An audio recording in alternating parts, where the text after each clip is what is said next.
warahmatullahi wabarakatuh. Kami dari kelompok 3 akan melakukan diskusi tentang pajak dan pengeluaran sesudah dan sebelum pandemi.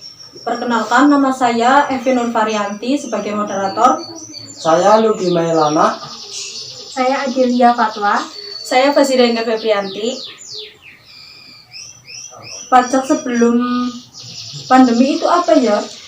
Dari data realisasi APBN tahun 2020, realisasi penerimaan pajak tercatat sebesar 1.072,1 triliun rupiah atau terkontraksi 19,6% dibandingkan realisasi tahun 2019. Realisasi tersebut 89,4% dari target APBN dari Perpres 72 atau terdapat shortfall berkisar 126,7 triliun rupiah.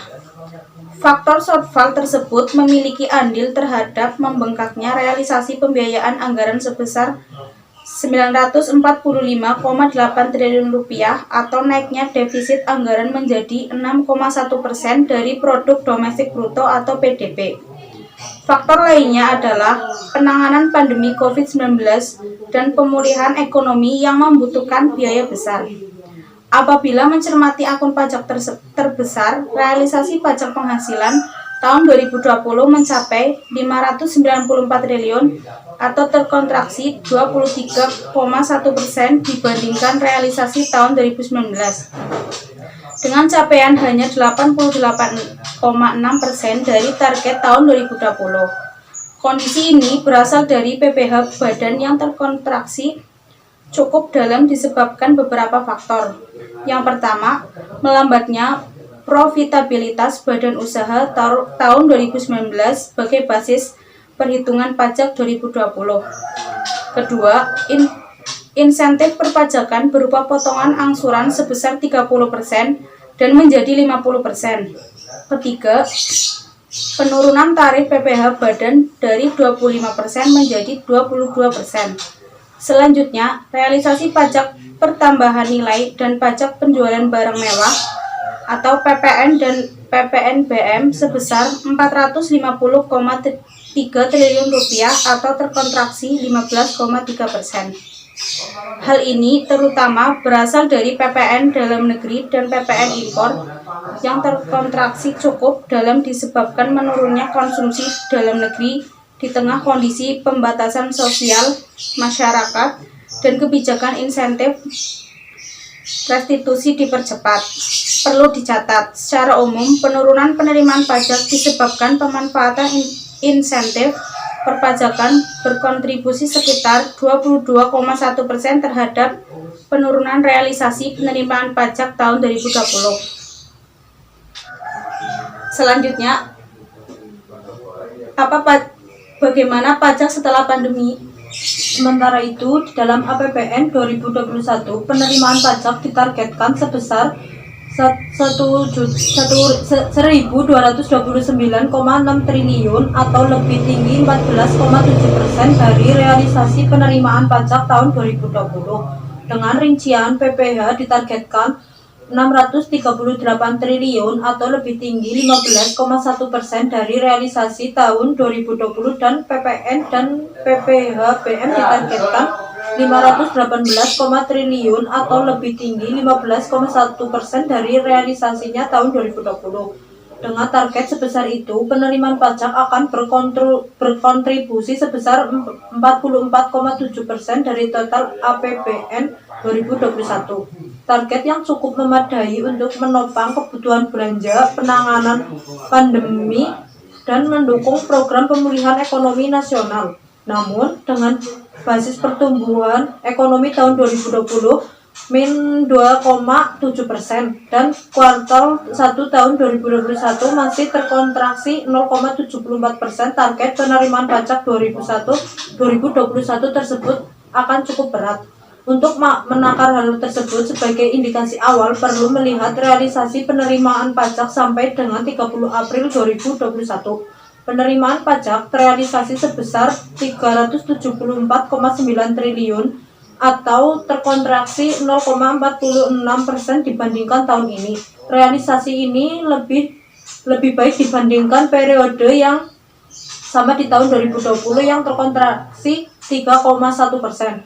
Rinciannya, realisasi PPH non-migas sebesar 216,3 triliun atau terkontraksi 4,52%. Dan PPN dan PPNBM sebesar 137, triliun atau tumbuh 3,56% dibandingkan realisasi tahun 2020. Selanjutnya, pajak bumi dan bangunan dan pajak lainnya sebesar 3,9 triliun atau tumbuh 67,3% dan PPH migas terrealisasi 17, triliun atau tumbuh 14,9% dibandingkan periode yang sama tahun lalu.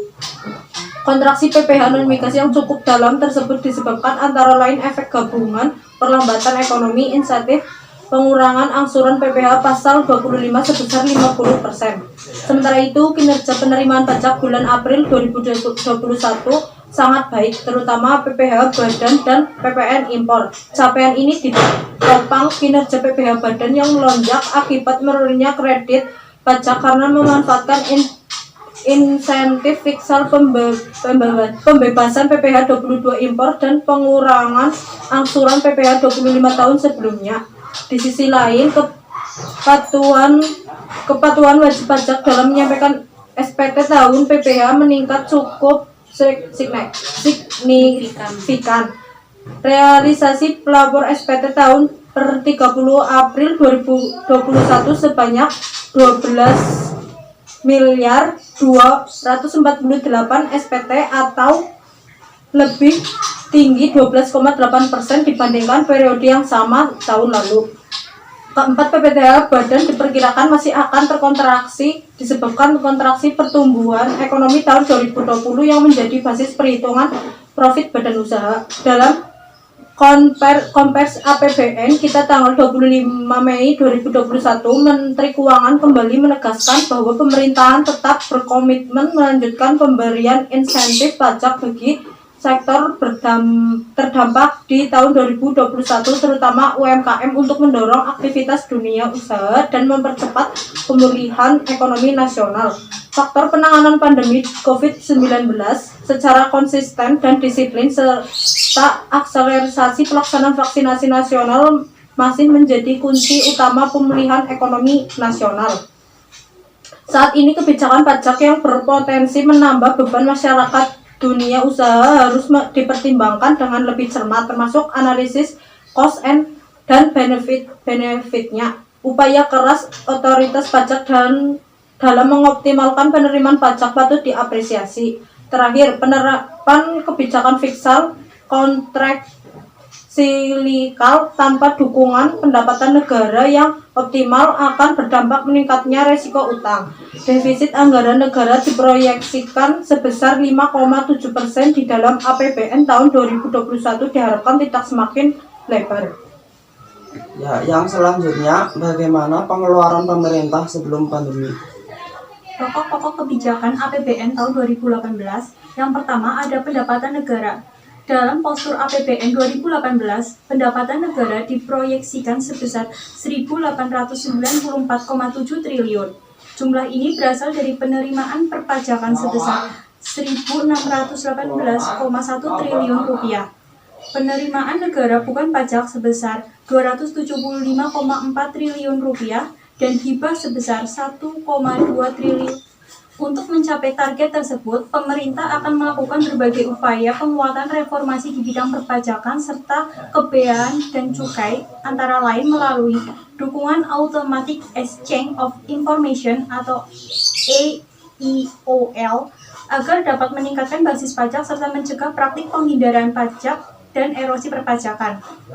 Penguatan data dan sistem informasi perpajakan agar lebih up-to-date dan terintegrasi melalui e-filing, e-form, dan e-faktur. Membangun kepatuhan dan kesadaran pajak atau sustainable compliance. Dan yang terakhir, perbaikan kemudahan dan percepatan pelayanan di pelabuhan dan bandara serta penegakan pemberantasan penyelundupan. Yang kedua, belanja negara. Belanja negara dalam APBN 2018, pemerintah DPR RI menyepakati belanja sebesar 2.220,7 triliun rupiah Besaran ini meliputi belanja pemerintah pusat sebesar Rp1.454,5 triliun serta transfer ke daerah dan dana desa sebesar Rp766,2 triliun. Sementara itu, transfer ke daerah dan dana desa dalam APBN 2018 dialokasikan sebesar Rp766,2 triliun. Alokasi ini diarahkan untuk meningkatkan pemerataan kemampuan keuangan antar daerah, meningkatkan kualitas dan mengurangi ketimpangan layanan publik antar daerah, serta mendukung upaya percepatan pengentasan kemiskinan di daerah. Dan yang ketiga, pengelolaan pembiayaan. Berdasarkan perkiraan pendapatan negara dan rencana belanja negara, maka defisit anggaran pada APBN tahun 2018 diperkirakan mencapai Rp325,9 triliun atau 2,19% dari PDB. Besaran ini lebih rendah dibandingkan outlook APBN perubahan tahun 2017 sebesar 2,67% terhadap PDB. Keseimbangan primer juga turun menjadi negatif Rp87,3 triliun dari outlook tahun 2017 sebesar negatif Rp144,3 triliun. Defisit anggaran tersebut akan tutup dengan sumber-sumber pembiayaan anggaran yang mengacu pada kebijakan untuk mengendalikan risiko utang terhadap PDB dalam batas aman dan efisiensi pembiayaan anggaran agar tercapai fiscal sustainability. Selain itu, pembiayaan anggaran tahun 2018 juga diarahkan untuk pembiayaan investasi dan dalam rangka mendukung pembangunan infrastruktur, perbaikan kualitas pendidikan, dan UMKM. Selanjutnya, untuk pengeluaran pemerintah setelah pandemi itu bagaimana? Ya, saat ini perekonomian Indonesia sudah berada dalam zona resesi karena pertumbuhan negatif di kuartal 2 dan 3 tahun ini. Ekonomi Indonesia kuartal 2 2020 telah mengalami kontraksi 5,32%. Dan untuk kuartal 3 2020, Menteri Keuangan telah memastikan pertumbuhan ekonomi Indonesia akan berada di kisaran min 2,9% hingga min 1%. Meski demikian, sejak beberapa waktu lalu pemerintah telah mengantisipasi terjadinya krisis dengan mengalokasikan dana hingga 695,2 triliun rupiah untuk program pemulihan ekonomi nasional. Menurut Bank Dunia, program perlindungan sosial Indonesia selama pandemi tersebut berjalan efektif. Hal ini terbukti dari bantuan yang berhasil menjangkau sekitar 90% dari total 40% kelompok masyarakat miskin di Indonesia. Salah satunya terlihat dari penjualan retail yang berangsur mengalami perbaikan jika dibandingkan dengan bulan sebelumnya. Pada Mei 2020, indeks penjualan real berada di angka minus 20% menjadi minus 10% pada Agustus 2020. Pembahasan APBN 2021 di masa pandemi COVID-19 menjadi sesuatu yang extraordinary mengingat pengajuan dan pembahasannya dilakukan di tengah tingginya ketidakpastian akibat pandemi COVID-19. Sebagai instrumen counter-cyclical, APBN menjadi salah satu instrumen utama yang memiliki dimensi dampak yang sangat luas, baik dalam melanjutkan penanganan di bidang kesehatan, melindungi masyarakat yang rentan, dan dalam mendukung proses pemulihan perekonomian nasional pada tahun 2021.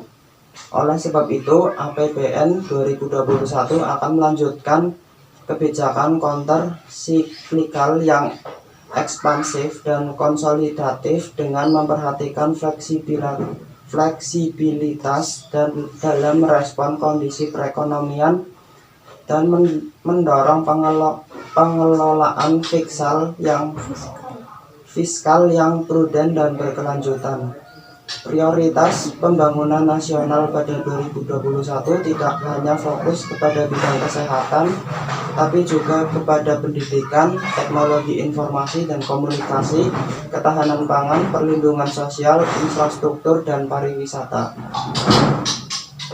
Dalam asumsi makro APBN 2021, pertumbuhan ekonomi ditargetkan di kisaran 5%. Inflasi 3%, nilai tukar rupiah terhadap dolar Amerika 14.600 rupiah, tingkat suku bunga SBN 10 tahun 7,29%, harga minyak 45 US dollar atau barel, lifting minyak 705 RBPH, lifting gas 1007 RBS MPH, kemudian sasaran dan indikator pembangunan ditambah nilai tukar petani antara 102 sampai 104 dan nilai tukar nelayan 102 sampai 104.